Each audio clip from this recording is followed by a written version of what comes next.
la majestad de nuestro planeta, la belleza de la vida, ¿son el resultado de ese proceso natural llamado evolución o la obra de un divino creador? Esta pregunta es la razón de un debate que ha amenazado con dividir a los Estados Unidos. Es un libro religioso obsoleto. Para los fundamentalistas cristianos como Ken Ham, la evolución es un mal que se debe combatir. Yo creo que es una guerra, una verdadera batalla entre visiones del mundo. Para los profesores que se han visto envueltos en una batalla en Lafayette, Indiana, la evolución es una verdad que hay que defender. Piensan que alguien tiene que alzarse con la victoria y no creo que ese vaya a ser el caso. Para los estudiantes cristianos de Wheaton College, la evolución es una idea que resulta difícil aceptar. ¿Dónde está el papel de Dios si todo tiene una causa natural? Para todos nosotros, el futuro de la religión, la ciencia y la educación están en juego en el debate entre creación y evolución. Hoy en día, a pesar de que la ciencia sigue aportando pruebas que sustentan la teoría de la evolución, para millones de estadounidenses, la cuestión más importante sigue siendo ¿y qué hay de Dios?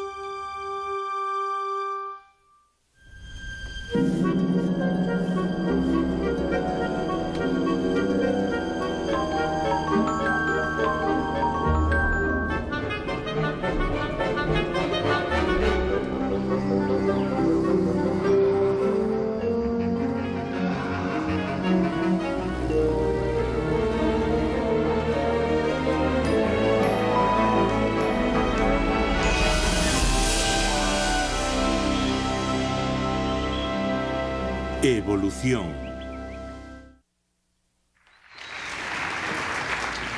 Buenas tardes. Bienvenidos a High Mill. Padre, en el nombre del Señor te damos gracias por este ministerio, por Ken Ham y por la verdad que ha traído a Canton, Ohio, esta tarde. En el nombre de Jesús, amén. Sí, claro. Gracias. Eso suena muy bien. Todos, vamos allá. I don't believe in evolution, I know creation's true. I believe that God above created me and you. So praise His name for what He made, give credit where it's due. I don't believe in evolution, I know creation's true. Más de 140 años después de que Darwin pareciera desafiar por primera vez la versión de la creación descrita en el Génesis, muchos cristianos conservadores siguen combatiendo con más brío que nunca la teoría de la evolución. Hoy hemos venido aquí, a la Iglesia de la Resurrección de High Mill, a recibir la instrucción básica.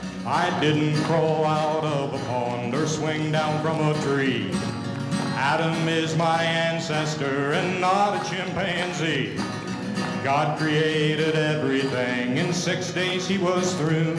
So the Big Bang Theory's just a dud, and a million years are two. Si creemos en la palabra de Dios y basamos nuestro pensamiento en la Biblia, nos cuenta la historia del universo de principio a fin. Y dice que Dios lo hizo todo en 6 días. Hoy en día, el literalismo o fundamentalismo bíblico no tiene un defensor más entregado que Ken Ham. Entre 5.000 y 10.000 personas visitan su página web cada día. Y en sus 250 conferencias anuales se dirige a más de 1 millón de personas ansiosas por oír su mensaje, que no es necesario buscar más allá de la Biblia para encontrar la verdad sobre quiénes somos. Creo que significa que Adán cogió la fruta del árbol. Hay quien me dice, usted hace una interpretación muy particular del Génesis. No lo creo, es lo que leo. Y lo que dice es lo que quiere decir. Otros lo interpretan, ese es el problema, pero yo creo que Dios creó el mundo en 6 días y eso es importante. Tiene que ver con la autoridad de las Sagradas Escrituras y del Evangelio. Hay gente que me dice, la palabra día puede significar otras cosas, además de un día normal. Una vez un pastor me dijo, la palabra día puede significar algo más que un día normal. Y yo le dije, también puede significar un día normal. Y él dijo, pero también puede significar algo más. Le contesté, y también puede significar un día normal. Y le dije, la palabra día puede significar día. Y si no significa día, entonces ¿cuándo significa día? ¿Puede darme un ejemplo en el que día signifique día? Según la Biblia, Dios creó la tierra cubierta de agua y el sol, la luna y las estrellas en el cuarto día, nada del Big Bang. Si el Big Bang es cierto, la Biblia se equivoca en astronomía. La Biblia dice que hubo una inundación global, pero ahora mucha gente dice no es verdad. Pero si la Biblia se equivoca en geología y dice que Dios creó a distintos tipos de animales y plantas y les dijo que se reprodujeran, los evolucionistas dicen un solo animal fue evolucionando durante millones de años. Si la Biblia también se equivoca en biología, ¿por qué voy a creer en ella cuando habla de moralidad y de salvación? Sobre los cimientos de la creación, la palabra de Dios es la verdad. Pecador, arrepiéntete. El aborto está mal. El comportamiento homosexual está mal. La gente entiende todo esto. En cambio, sobre esta base de la evolución, el hombre decide qué es verdad. El comportamiento homosexual está mal. No es verdad. El aborto está mal. No es verdad. Lo que ha pasado es que esta nación ha cambiado los cimientos, igual que lo han hecho otras naciones del mundo. Ken Ham no es el primer defensor de la fe que desafía la visión aceptada de la ciencia para justificar una lectura literal del Génesis. En 1925, William Jennings Bryan coronó su larga carrera como cruzado de los valores cristianos invocando la ley del estado de Tennessee que prohibía la enseñanza de la evolución en el famoso Juicio del Mono de Scopes. A pesar del cáustico ataque de la defensa a sus ideas creacionistas, Bryan ganó el juicio. Scopes tuvo que pagar una multa de $100. Antes de que pasaran 4 años, se habían aprobado en 20 estados 37 leyes antievolución que tuvieron un efecto paralizante sobre la enseñanza del evolucionismo y la publicación de libros de texto científicos. Durante décadas, Darwin pareció quedar proscrito de las escuelas públicas de Estados Unidos. Pero entonces, la evolución recibió un inesperado empujón de una fuente inesperada: la Unión Soviética.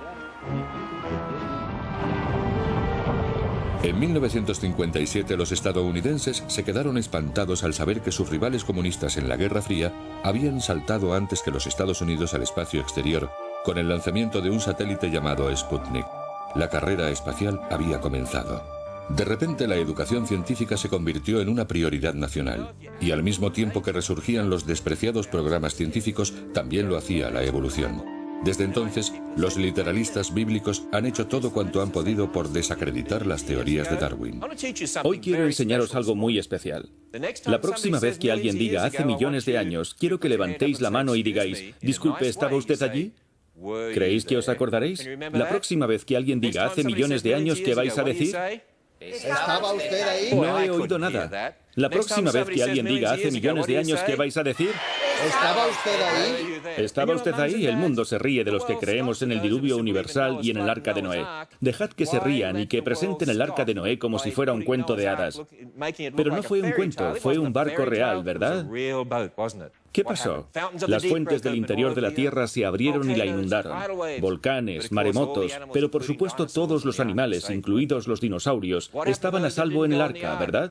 Pero ¿qué pasó con los que no subieron al arca? Se ahogaron. ¿Y qué pasó entonces? Que quedaron enterrados en barro. ¿Y qué es lo más normal encontrar? Fósiles. Como cantaba Buddy, lo normal es encontrar millones de cosas muertas enterradas bajo capas de piedra cubiertas de agua por toda la Tierra. ¿Sabéis lo que se ha encontrado? Millones de cosas muertas enterradas bajo capas de piedra cubiertas de agua.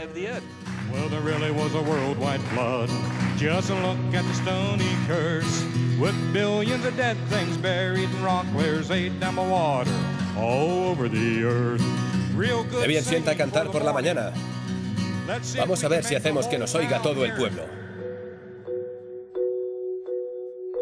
Si toda tu vida te han contado que los millones de cosas muertas encontradas bajo capas de piedra llegaron ahí por una inundación universal, la prueba de la existencia de una Tierra mucho más antigua puede ser todo un shock. Así que vemos evidencias de cambios, pero ¿cómo han ocurrido esos cambios? Si ha sido a través de una especie de, como habría dicho Darwin, de algún tipo de selección natural, o si Dios ha intervenido directamente en lo que llamamos evolución. Eso es una cuestión más compleja, y creo que preocupa mucho a un gran número de cristianos.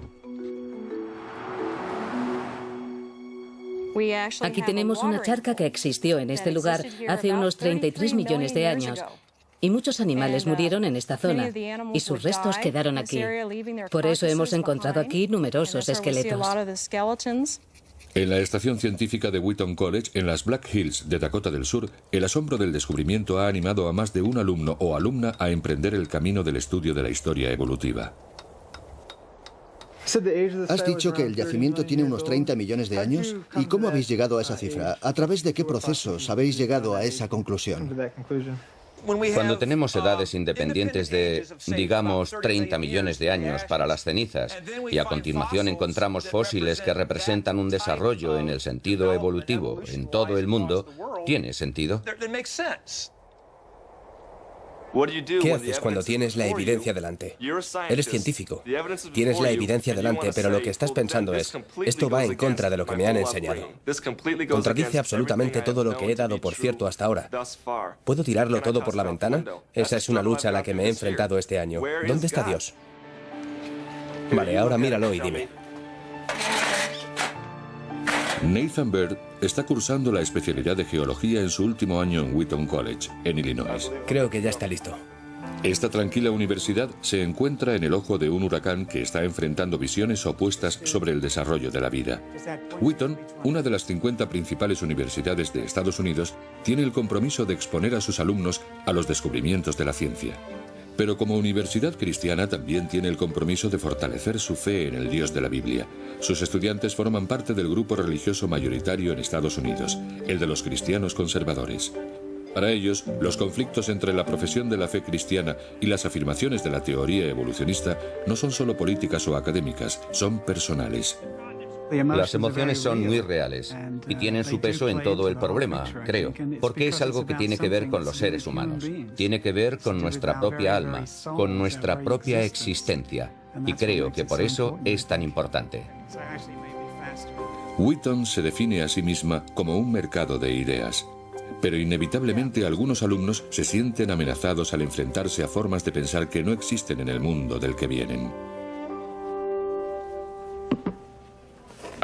A mí me adoctrinaron claramente en estos términos. Así es como se expone en el Génesis, la historia de la creación. Y así es como tuvo que ser. Y sí, la evolución se presentaba como algo malo. Era obra de Satán, y era algo que, bueno, representaba la desaparición de la Iglesia, si lo aceptábamos.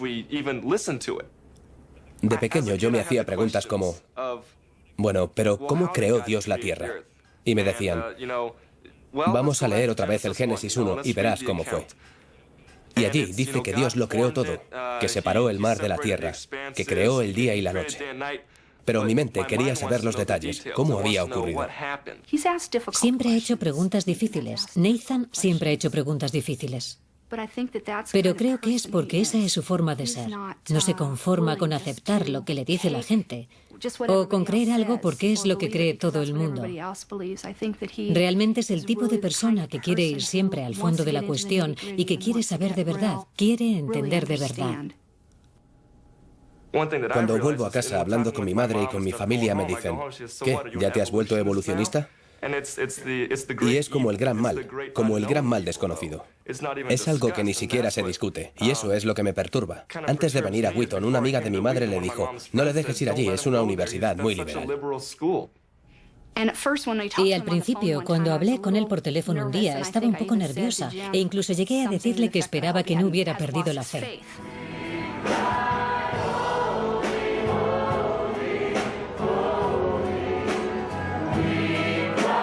Mucho antes de que los alumnos de Wheaton, como Nathan, lleguen al campus, la lección más importante que han aprendido es que la Biblia es verdad, desde la primera palabra. Creo que la razón por la que está creciendo nuestra iglesia y nuestro pastor le diría lo mismo es porque él predica la palabra de Dios y eso es todo lo que hace.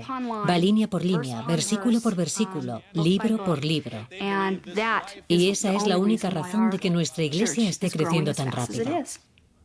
Este mundo en el que vivimos nos ha convencido de que en esta vida lo que cuenta es conseguir lo que queremos cuando lo queremos y satisfacer todas nuestras necesidades para poder disfrutar de la vida. Pero la Biblia nos dice muy claramente que lo que cuenta en la vida no somos ni vosotros ni yo. En esta vida lo que cuenta es Dios. Volver a casa es bueno para mí, porque aquí puedo hablar con mis padres y recordar que, bueno, soy uno de 4 hermanos, tengo novia, tengo una abuela a la que voy a visitar y le corto el césped. No soy una persona que se pasa todo el día encerrado estudiando química y física. Y por eso, para mí siempre es bueno cuando estoy en Wheaton, llamar a casa y hablar con mis padres, o cuando estoy en casa, tener conversaciones con ellos. Gracias por habernos bendecido como a una familia. Y te damos las gracias por esta ocasión, Señor, y por este precioso día, y porque podemos estar haciendo una barbacoa familiar en el jardín esta tarde. Te damos las gracias por todo lo que has hecho por nosotros. En el nombre de Jesús, oremos. Amén. Amén. Y gracias por Melissa. Y gracias por mi novia, Melissa. ¿Me pasas un poco de carne? Sí. Yo diría que los cristianos en general, y yo me incluyo, no sabemos nada sobre la evolución. Así que cuando la negamos o empezamos a hablar, cuando la rechazamos sin más, ni siquiera estamos entendiendo lo que dice. Y para mí, la idea de que Dios nos creó nunca va a cambiar. Por muchos descubrimientos que haga la ciencia, Dios nos dice, y yo lo creo, que la sabiduría del hombre es necedad. Para mí eso quiere decir que si no estudio para hacerme predicador, eso es una necedad. No. Ya, pero cuando decís que la sabiduría del hombre es necedad, ¿por qué no puede un científico cristiano llegar a la conclusión de que la evolución es cierta? Tenemos que definir lo que es la evolución. Oí decir a un tío que cree de todo corazón en la teoría evolucionista, porque es la que mejor encaja con sus datos. ¿Y qué quiere decir con eso? Seguramente quiere decir que empezó con el Big Bang y... Entonces tiene que estar equivocado. Ahí es donde yo te digo que no. ¿Por qué no pudo Dios hacer el Big Bang? ¿Y por qué no pudo Dios...? No puedo estar de acuerdo. ¿Qué día lo hizo? ¿Perdona? ¿Qué día lo hizo? No sé si estoy muy de acuerdo con eso de los 6 días. A lo mejor gritó Bang. Porque, ¿qué has dicho? ¿Que a lo mejor gritó Bang? El séptimo día. No estoy diciendo que la ciencia sea inútil, pero si la meta de un científico es probar que el darwinismo es la forma en que llegamos aquí, va a morir siendo un hombre muy decepcionado. Lo que no me gusta mucho de la comunidad cristiana es el rechazo de todo lo que está relacionado con la evolución, como si fuera un mal natural. Y me parece que es así como se enseñan las cosas en el colegio. Cuando te crías en un colegio cristiano o en una iglesia cristiana, pasa eso. Cuando se menciona la evolución, echas a correr. Y creo que eso es casi ridículo. Y como científico, como cristiano, me gustaría comprender esas cosas. Y no me conformo con decir, oh, bueno, Dios lo creó todo. Eso no es una respuesta. 1, que signifique mucho para mí. Y 2, que signifique mucho para el mundo. ¿No te da miedo, mamá? No me da miedo, porque sé que tiene la capacidad de averiguar la verdad. Así que no me da miedo. Pero Darwin, por lo que sé de sus enseñanzas, y puede que me equivoque, hizo un asalto frontal directo al Génesis 1. Y si lo que dice es que el hombre evolucionó de una cosa babosa en un río, pues... Era un pez. Entonces, me parece adecuado decirle que se equivoca, porque sé que no es así. ¿Vale? Porque tú sabes que no es así. Yo no sé si es así o no es así. Entonces estás diciendo que había una cosa babosa y que de ahí Dios creó a Adán y de otra cosa babosa creó a Eva. Y entonces de Adán y Eva... Eso es una enorme simplificación de la evolución. Lo entiendo, pero ese es el elemento más importante de todo el... Pero la infusión de Dios, de su ser y su espíritu en... ¿Tú qué piensas, mamá? Échame una mano, vamos. En los humanos fue algo sobrenatural, lo miremos como lo miremos. Ya. Tanto si cogió un poco de polvo e hizo como en el anuncio de Snickers, que tienes unos cacahuetes y de repente aparece una chocolatina, y le dijo al hombre, ya, estoy en ti. Estás diciendo que Dios creó a los elefantes y a las jirafas y creó al hombre. Y miró a su alrededor y dijo, ¿cuál será el mejor para representar mi naturaleza? Y dijo, yo creo que el hombre. Así que vamos a hacer al hombre inteligente y a darle la capacidad de razonar y pensar. No lo sé. Igual que yo he intentado abrirme y he intentado dilucidar lo que es verdad y lo que no, me gustaría que mi padre se abriera también a eso. Él es, no voy a decir testarudo, pero es un hombre firme. Pero me gustaría que al menos lo pensase y tuviese una actitud abierta hacia las cosas hacia las que yo tengo una actitud abierta. para que yo pueda decir con libertad las cosas que considero que son posibles.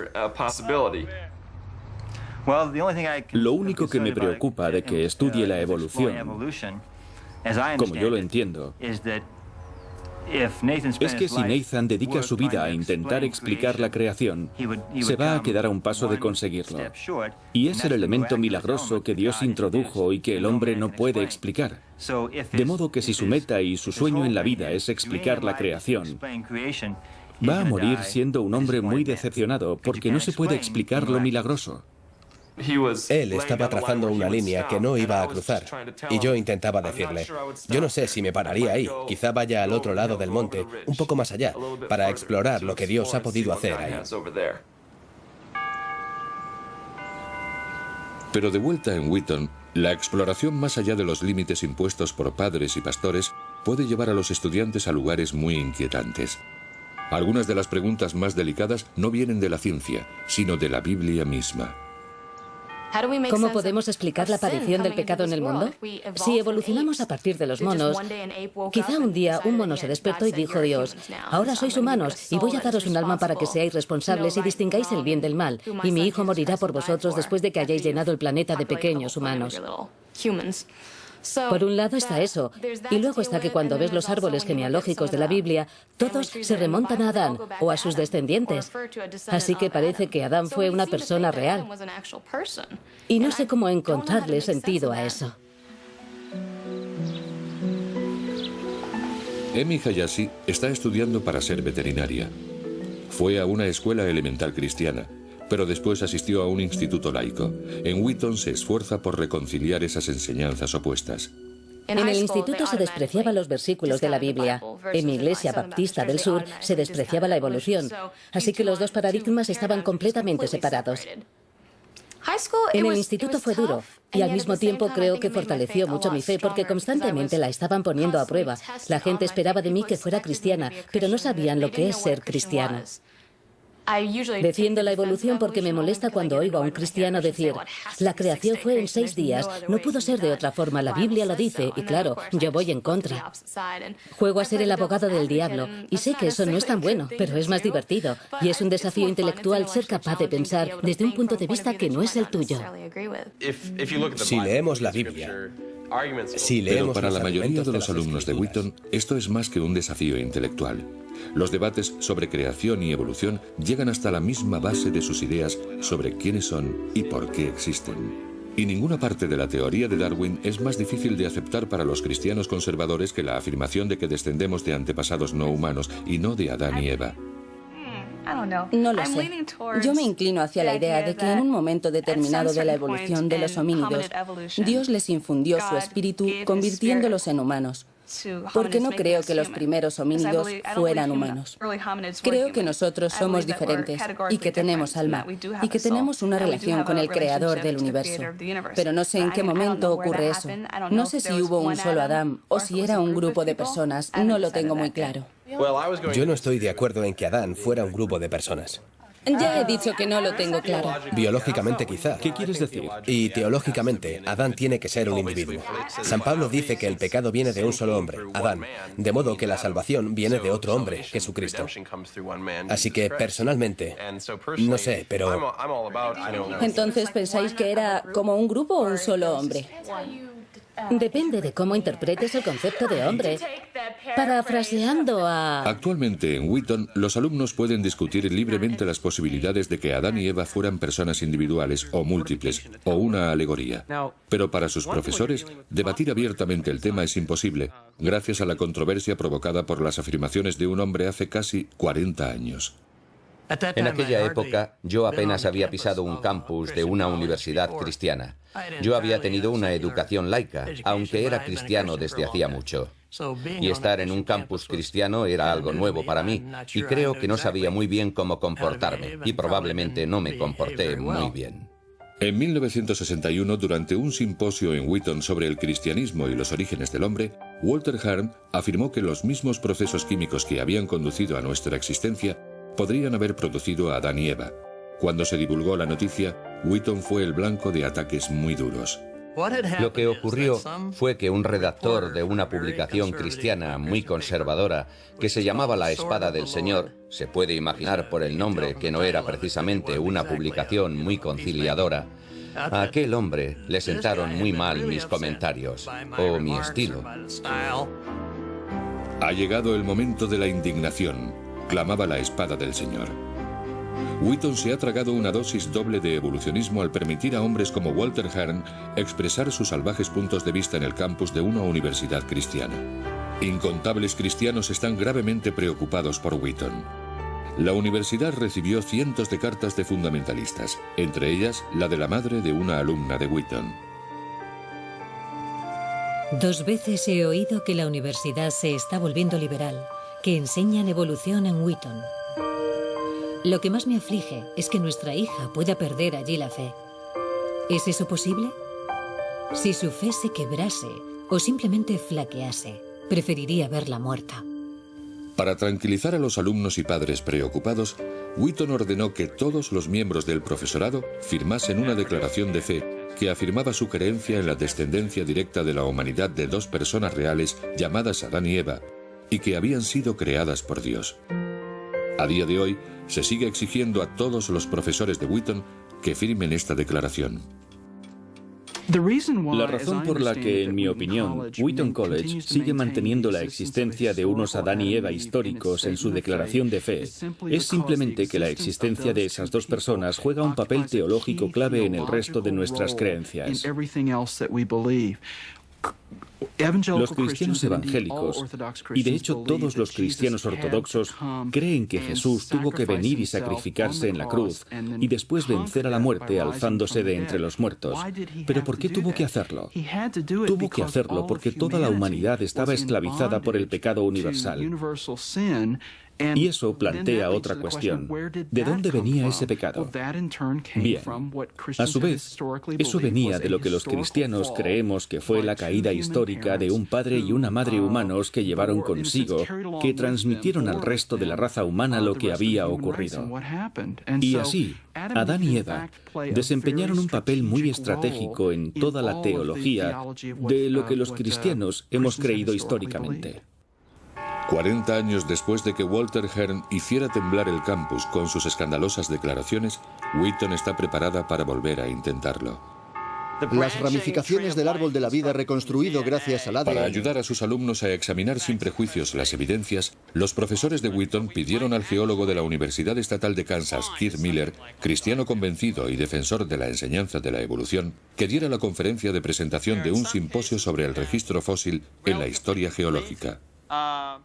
Y mi respuesta ha sido venir y presentarme como un rotundo defensor de la enseñanza de la evolución y del papel clave de la evolución como teoría científica unificadora. Y al mismo tiempo, afirmar muy claramente mi postura cristiana evangélica. Muchos cristianos evangélicos como yo mismo y otros, históricamente desde los tiempos de Darwin, no hemos visto que haya necesariamente un conflicto entre ambas. ¿Qué nos dice el registro fósil? ¿Hay formas de transición conservadas en el registro fósil? Y mi respuesta es un rotundo sí, muchas. Pero primero tenemos que saber qué es una forma de transición. Y para eso voy a volver a la definición de Darwin de una forma de transición. Y es esto. El mensaje de Keith Miller a estos estudiantes cristianos es que todas las evidencias, desde el registro fósil a los últimos análisis de ADN, nos llevan a aceptar la teoría de la evolución en su totalidad. Pero para algunos alumnos de Wheaton, las implicaciones de nuestra descendencia de un antepasado común seguían siendo muy perturbadoras. ¿Cómo se relaciona lo que dice el Génesis de que el hombre es único a los ojos de Dios y que estamos hechos a su imagen con que descendamos de un antepasado común? Creo que entender lo que significa estar hechos a imagen de Dios es una cuestión muy importante. Personalmente no creo que la imagen de Dios esté relacionada con nuestro aspecto físico ni con nuestro origen en cuanto a la forma en que recibimos el ser. Esta es una pregunta un poco rara. ¿Pero piensa usted que simplemente eligió un organismo y dijo algo como, vale, voy a infundirle el alma? Creo que una posibilidad es que Dios eligiera a Adán y Eva entre otros humanos que existieran en aquel momento y dijera: voy a hacer de vosotros unos seres con alma, espirituales, en comunión conmigo. Creo que esa es una posibilidad viable. Gracias. Me ha parecido muy bien. Realmente he pensado que resultaba muy liberador oírle decir sin ningún tipo de reparo: esta es mi postura, acepto por completo la teoría de la evolución. Esto es lo que es y esto es lo que va a ser. Después de oír la charla del Dr. Miller, la estuve comentando con mi compañera de cuarto. Ella y yo pensamos de forma muy parecida, así que no me ha sorprendido demasiado. Para las dos, ha sido muy refrescante ver a alguien llegar y decir abiertamente: yo soy cristiano evangélico y creo en la evolución. Ha sido muy emocionante para las dos, porque creo que a veces los profesores de aquí pueden creer eso mismo. Pero no pueden levantarse y decir abiertamente: esto es lo que pienso, porque sería casi como salir del armario. Y eso no se puede hacer, porque entonces alguien podría tacharlos de liberales. Dios no lo quiera. El simposio puede haber reafirmado la idea de estudiantes como Emi Hayashi de que el cristianismo y la evolución pueden coexistir. Pero no todo el mundo en el campus se siente tan cómodo con Darwin y su teoría.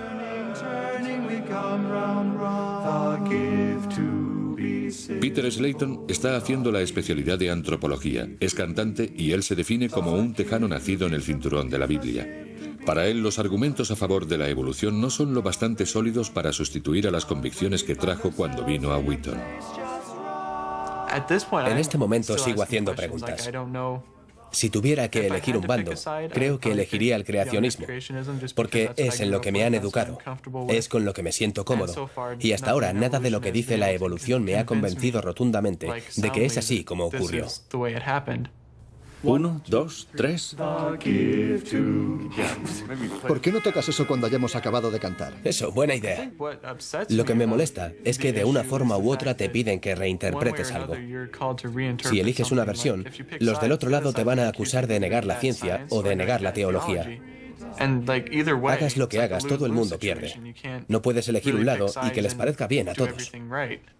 Lo que más me molesta es que muchos estudiantes, o quizá gente que no sabe mucho sobre esto, intenta amenazarte diciendo: si crees esto, estás diciendo que la Biblia es mentira, y cosas así. Beth Stubin, una estudiante de preparatorio de medicina que cursa su último año en Wheaton, es hija de misioneros. Se crió en Zambia, en medio de la naturaleza. Vivíamos fuera del pueblo, casi en la selva, y siempre teníamos todo tipo de mascotas, como camaleones, gálagos, serpientes, de todo. Así que siempre estábamos rodeados de naturaleza. Y no me criaron con el tipo de mensaje de que el mundo se creó en 6 días y esa es la única verdad. Desde pequeña me enseñaron a estar abierta a diferentes ideas, y creo que eso me ha venido muy bien. 0,2. Una cosa sobre la que he pensado mucho es cómo se manifiesta Dios en nosotros. ¿Dónde está el lugar de Dios si todo tiene una causa natural? Y me ha resultado muy difícil, sobre todo dedicándome a la ciencia, reflexionar sobre ello de una forma intelectual. Cuando vine a Wheaton, esperaba poder estar en un entorno cristiano donde pudiera pensar. Eso es realmente importante para mí, porque quiero incorporar la Biblia a algunas de las cuestiones que abordamos en la ciencia. Pero al mismo tiempo tampoco quiero que alguien abra la Biblia y me diga: así es como tienes que interpretar la Biblia. No puede haber tantos idiotas en el mundo de la ciencia. No es posible. Por eso, cuando un cristiano señala con el dedo a un científico y dice: te equivocas, sin saber en absoluto de lo que habla, me parece irrisorio. Es como si un científico se riera de la teología sin haber abierto una Biblia en su vida. Es lo mismo. Eso no está bien. Tienen que entender lo que están diciendo los científicos. Tienen que entender que estos son los datos. Esto es lo que sabemos. ¿Pueden explicarlo ellos con la Biblia? La pregunta que quiero haceros es: ¿cuántos de vosotros estáis más confundidos ahora que estáis en Wheaton que antes de venir? Bien, eso es interesante. ¿Pero qué significa? Quiero decir, ¿estáis confusos en qué sentido? ¿Os iréis de aquí habiendo perdido la fe o...? Es una lucha en mi vida estar yendo y viniendo. ¿En qué momento infunde Dios su luz en nosotros? ¿En qué momento nos selecciona? Echo de menos esa sensación cálida y segura de saber que Dios, con sus propias manos, si es que tiene manos, cogió algo de materia y me hizo con ella. O cogió mi ADN y unió los nucleótidos. Quiero sentir algo así. Hasta cierto punto se espera de nosotros que creamos en la creación en 6 días. Es el sentimiento que domina en el campus, aunque no te condenen por creer en la evolución. Se hace una distinción, porque la creación en 6 días es lo que se enseña en la escuela dominical y un 75% venimos de allí, así que eso es lo que nos han enseñado. Nos han enseñado que la evolución es el mal, que es cosa del demonio. Os digan lo que os digan, no os creáis nada.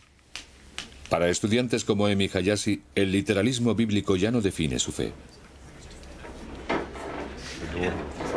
Pero para Ken Ham, el lema fundamentalista repetido hasta la saciedad sigue siendo cierto. Dios lo dijo, yo lo creo, no hay más que hablar.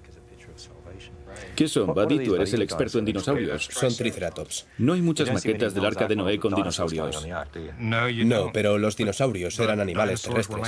Y todos los animales terrestres habrían subido al arca, así que había que ponerlos ahí. Ham y millones de cristianos conservadores están convencidos de que es la historia bíblica y no la evolutiva la que tienen que aprender los niños estadounidenses, y no solo en la escuela dominical, sino en todo el sistema educativo.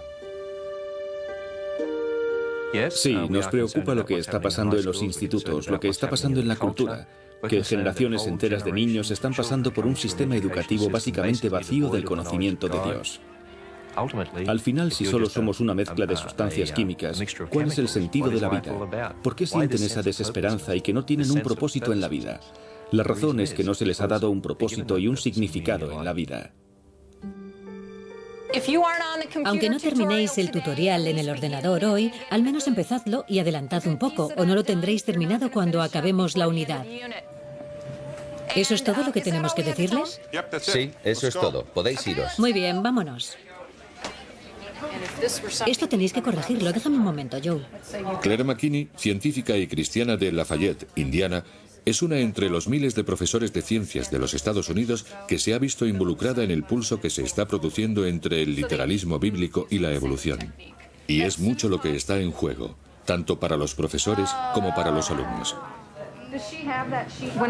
Cuando yo tenía la misma edad que los estudiantes a los que enseño ahora, mi experiencia era muy parecida a la suya, viniendo como vengo de un hogar cristiano y de una participación activa en la iglesia.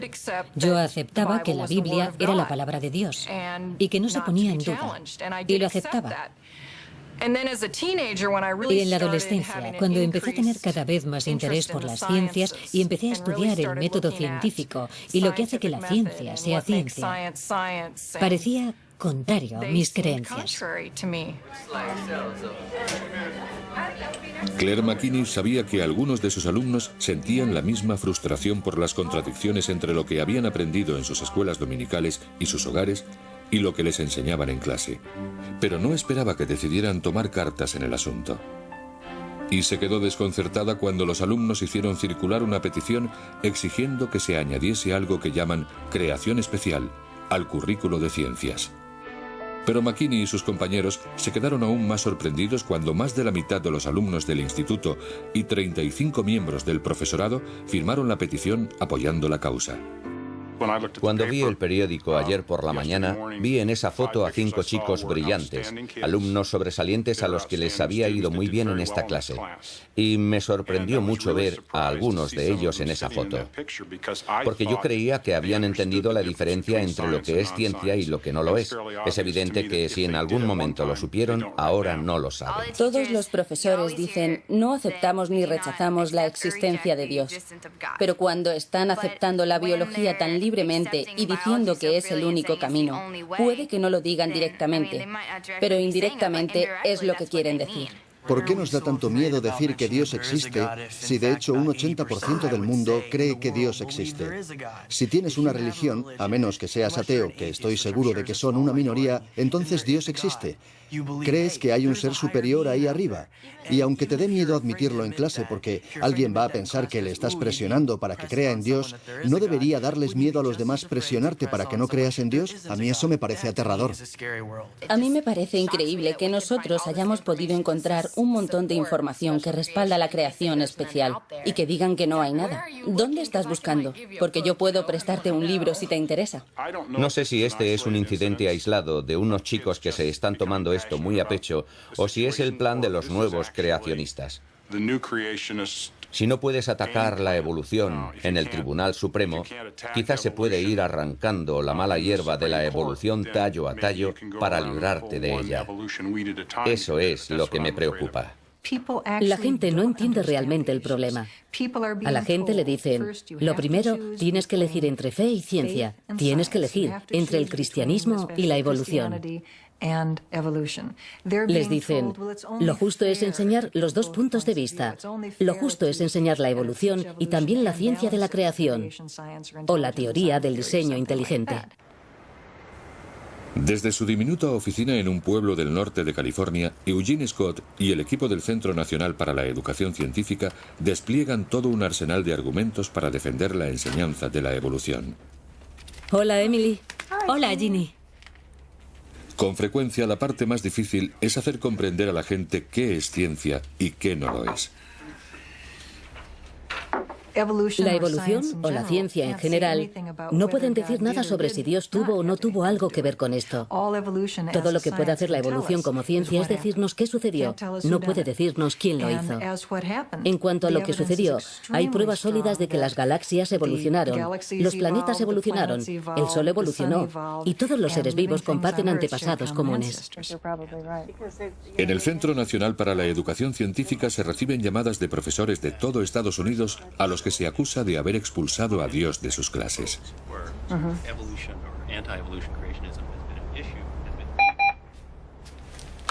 Cuando Steve Randack llamó desde Lafayette, Indiana, recibió la ayuda que necesitaba, pero le preocupó lo que le dijeron.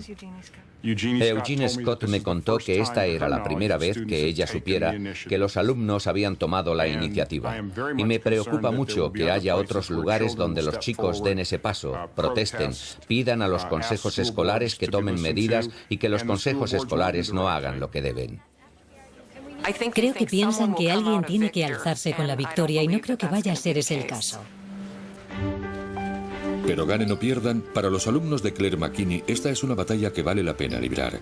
Esta tarde van a presentar sus peticiones al Consejo Escolar de Lafayette para exigir que sus miembros tomen partido públicamente a favor o en contra de la creación especial. Defienden que las estructuras biológicas complejas no pudieron surgir en modo alguno a través de la selección natural, sino que tuvieron que ser creadas por una inteligencia superior. Según sus profesores, el futuro de la educación científica en el Instituto Jefferson puede depender de la respuesta del Consejo Escolar. Como profesor, sientes el impulso de calmar las inquietudes que tienen los alumnos. Creo que el Consejo Escolar va a sentir lo mismo.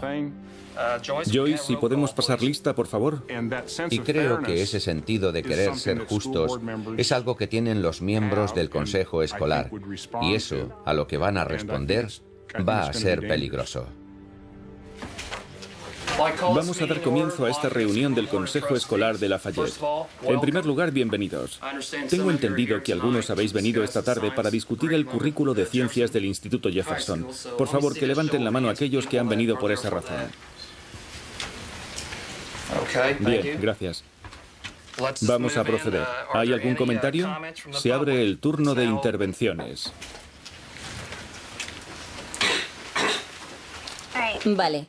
Una cuestión que sigue enfrentando a la sociedad americana es la de la enseñanza de las teorías de la evolución y de la creación especial en nuestros colegios. El supuesto de la teoría de la evolución es que todos los seres vivos han resultado de interacciones aleatorias. El supuesto de la creación especial es que el universo físico y los seres que habitan en él han sido modelados por un ser supremo. Por favor, entiendan que los que apoyamos esta petición no abogamos por la prohibición de la enseñanza de la teoría de la evolución. Pero sí creemos que la teoría de la evolución debe ser enseñada junto con la teoría de la creación especial.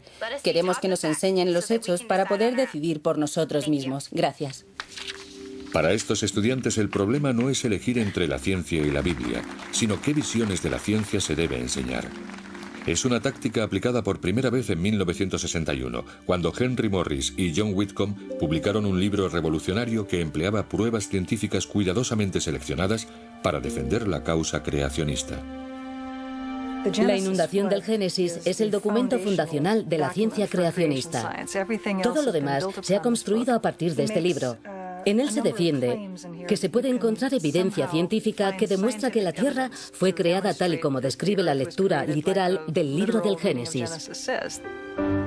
La inundación del Génesis fue toda una inspiración para los creacionistas. En 1981, el senador por Luisiana Bill Keith propuso una ley exigiendo la enseñanza de la ciencia de la creación donde quiera que se enseñase la evolución. El creacionismo científico es pura ciencia y es tan poco religioso como la enseñanza de la ciencia de la evolución. Por eso sería una reducción de la libertad académica de nuestros escolares no darles todas las pruebas científicas existentes acerca de los orígenes. A pesar de la oposición de los educadores, la Asamblea Legislativa de Luisiana promulgó la ley. La ciencia de la creación y la evolución se convirtieron en compañeras de clase. Pero en 1987 el Tribunal Supremo dictaminó que enseñar el creacionismo junto a la evolución violaba la separación de la Iglesia y el Estado, garantizada por la primera enmienda. Sin embargo, a pesar de su voto a favor, el juez William Brennan escribió que se podría enseñar teorías alternativas a la evolucionista siempre que tuvieran una base científica.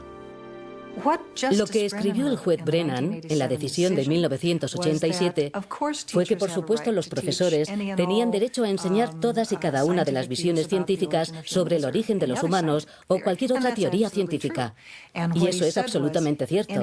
Y lo que dijo fue: todas y cada una de las visiones científicas. Los creacionistas se han afanado en presentar sus ideas como argumentos científicos para poder saltarse la primera enmienda. Me gustaría contarles a todos ustedes cómo queremos que se enseñe la creación especial. Y como ya se ha dicho, queremos que se enseñe junto a la evolución. Solo me gustaría aclarar que no queremos una clase de religión ni una clase separada. Solo les estamos pidiendo que nos enseñen los hechos y nos dejen decidir a nosotros entre la evolución y la creación especial.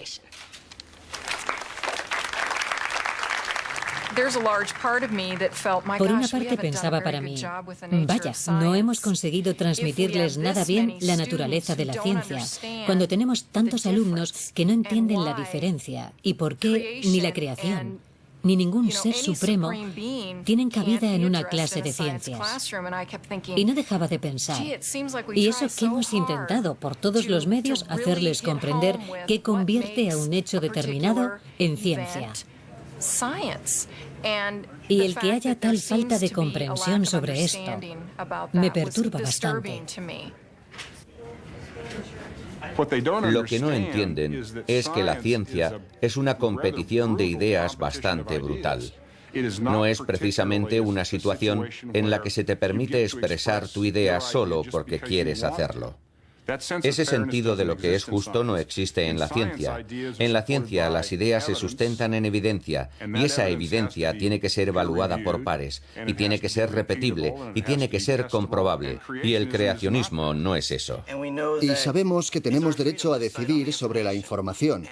Y creemos que eso ha sido un fallo del sistema educativo de este Estado y quizá incluso de toda la nación, que hay hechos que no nos han dado. Gracias. Es muy duro para mí, como madre y como profesora, saber que no solo se están enfrentando a las cuestiones de la fe a edades muy tempranas, con 14 o 15 años, sino que también están enfrentándose a la desobediencia a sus padres. Y sé que para muchos de ellos no es simplemente eso de, oh, el demonio de la evolución. Es, mis padres no quieren que oiga nada de esto ni que lo escuche, y mucho menos que participe en la conversación. Yo crecí en la iglesia. Dios creó todas las cosas, así ha sido siempre y así seguirá siendo.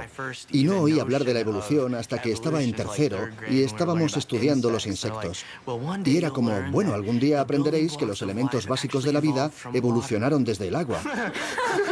Y me fui a casa corriendo y les dije a mis padres, ¿de verdad venimos del agua? Dijeron, sí, eso se llama evolución. Y yo no entendí nada. Supongo que lo había leído, pero sabía que Dios nos había creado en 6 días, que Él era el creador. Y mi madre estaba de acuerdo conmigo en eso. Mi padrastro no. La verdad es que no sé cómo lo aprendí. Supongo que lo leí en la Biblia. No lo muevas. Vale, ahora ven aquí y mira. Y yo tuve los mismos conflictos que están teniendo estos chicos. Yo también pasé por ese mismo proceso de crecimiento, así que puedo entenderlo muy bien. Y yo tuve la suerte de tener a gente muy significativa en mi vida que estaba dispuesta a sentarse conmigo y a escucharme. Y una vez un pastor muy inteligente me dijo una cosa. Cuando le pregunté qué pensaba, me dijo: no importa lo que yo piense, sino lo que pienses tú. Me dijo: esto es lo que yo te recomiendo, aprende mucho de las dos cosas y después decides. Y eso fue lo que hice. Hice estudios bíblicos e hice una carrera científica y me enamoré de la ciencia. Y yo diría que hacia el final de mi último año, o cuando todavía estaba en la universidad, fue cuando me di cuenta del hecho de que en mi mente y en mi corazón no había ningún conflicto. Ambas cosas responden a cuestiones muy diferentes y tienen que ver con cosas muy distintas de nuestra vida. Y creo que son para mí se complementan la una a la otra. Realmente no puedo imaginar que exista la una sin la otra. ¿Algún otro comentario del consejo? Durante más de 3 horas, los alumnos, sus partidarios y sus detractores han estado discutiendo sobre el cambio propuesto en el currículo de ciencias. Finalmente, el consejo anuncia su decisión. Hay definiciones legales y científicas muy claras que establecen los límites de la ciencia biológica. Y hay, sin duda, ciertos puntos a discutir sobre el creacionismo especial, pero no pertenecen al currículo de la biología. Hemos manifestado claramente que no vamos a cambiar el currículo de ciencias biológicas y de que si quieren satisfacer su curiosidad intelectual, tendrá que ser bajo el paraguas de alguna rama de las humanidades. Quiero darles las gracias por venir. Espero que todos entiendan que si hemos tomado esta decisión ha sido porque creemos que es nuestro deber. La ley nos exige que hagamos lo que hemos hecho y dentro de nuestra humilde comprensión de la ciencia intentamos hacer lo que consideramos correcto. La decisión ha conservado la integridad del currículo científico del Instituto Jefferson, pero los profesores saben que este no es el fin del debate. Todavía no conozco ningún caso en que se les haya concedido el mismo tiempo en una clase de ciencias. Sin embargo, sí he oído de casos en que se ha eliminado la evolución del programa de estudios. Y no creo que ninguno de nosotros tres hubiera seguido enseñando aquí si hubiera sido ese el resultado. No puedo hablar por ellos, pero no creo como educadora que pudiera enseñar biología y hacerlo bien si no pudiera hablar de los procesos naturales que hacen que funcione. Quitar ese elemento significaría eliminar uno de los, el principal pilar que soporta todo el campo de la ciencia. Y en conciencia no sería capaz de engañar así a mis alumnos en clase. The gift to be simple, the gift to be free, the gift to be free, the gift to be free. ¿Estamos poniendo en peligro la fe de los alumnos al examinar estas difíciles cuestiones? Sin duda. Pero tengo que añadir que no existe un lugar seguro donde esconderse de estas cuestiones.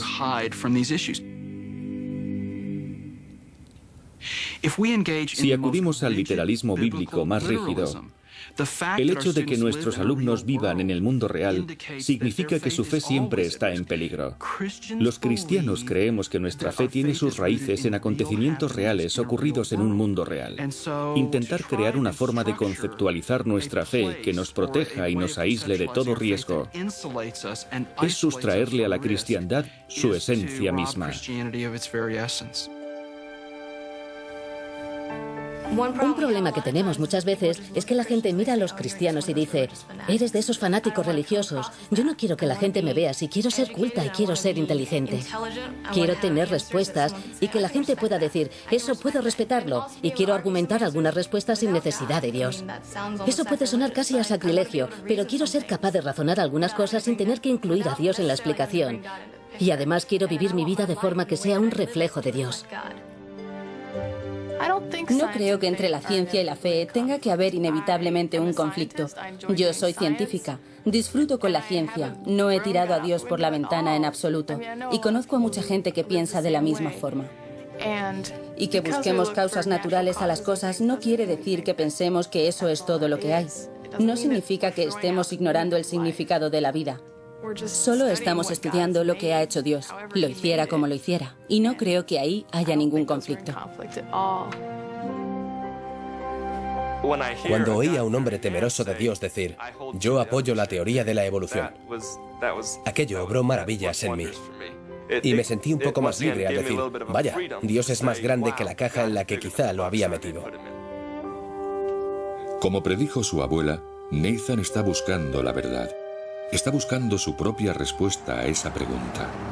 ¿Y qué hay de Dios? Charles Darwin encontró su respuesta en el misterio mismo de la evolución.